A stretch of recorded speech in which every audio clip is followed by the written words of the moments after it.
Well, there has been a lot of uncertainty for workers amid the coronavirus outbreak, especially for casual staff who don't have the same entitlements as full-time workers. Joining us to discuss people's rights at work is employment law expert and founder of Resolution 123, Carly Stebbing. How are you? Good morning, good, thank you. These are different, strange times indeed. They are, and I think you know, workers are right to be feeling a little bit nervous about what's going on and what they need to be aware of and what their rights are.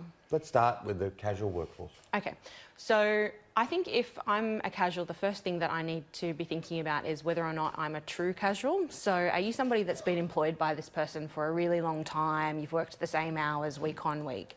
If that's the case, then you need to start thinking about, am I actually a permanent staff member and should I be asserting my rights to permanent employment entitlements? And if you're award covered, you might even have a right to convert to permanent employment. So that's a starting point. If you are a true casual, so your hours are erratic and you work different hours week to week and you don't know what's coming one week after the next, then you are entitled to unpaid sick leave if you become unwell. I understand there's going to be some government incentives to try to keep casuals subsidised or otherwise in the workforce. And you may still be entitled to talk to your employer about just a period of stand down to try to come back after that, a period of self-isolation, for example. What about full-time workers? Are they perhaps going to be forced to take annual leave?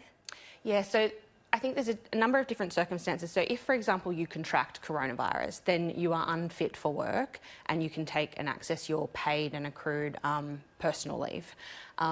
If you are going into a period of self-isolation and you are currently fit to work but you are either electing to self-isolate, your employer might have implemented a policy around that, then you need to be talking to your employer about accessing your paid leave entitlement. So, for example, annual leave or accrued long service leave.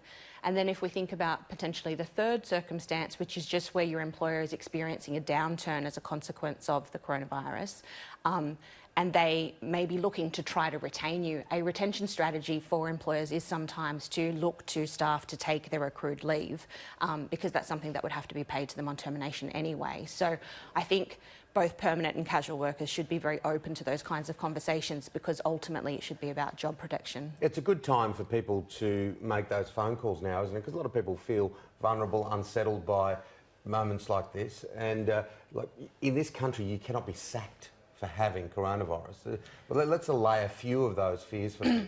Yes, so if you have actually contracted coronavirus and or are of any particular ethical descent, for example, we know there were concerns around people of Chinese and Asian descent when coronavirus was first announced experiencing discrimination.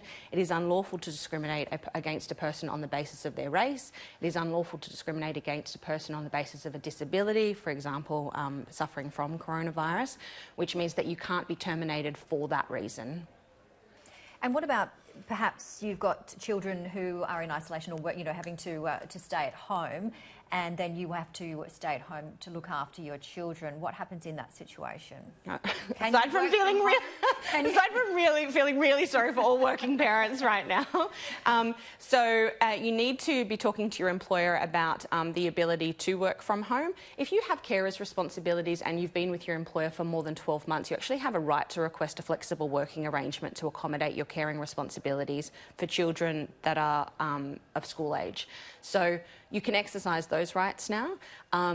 I think most employers, most decent employers that I'm aware of at the moment are looking at their strategies around how can they enable working from home arrangements. So definitely get those conversations on the cards now, because I know a number of preschool and daycare centres are already sending out alerts to parents around the possibility of a shutdown, and as are schools starting to think about it. So ultimately, though, you have to think about, is it possible to do your job from home? And the reality is not every job is possible to do from home, but those that are should absolutely be investigated. And one exciting thing about it is I think it's kind of going to force employers into what we already knew would be the future of work anyway. So, just very quickly, from an employer perspective, can employers force individuals to cancel, say, personal travel, that kind of thing?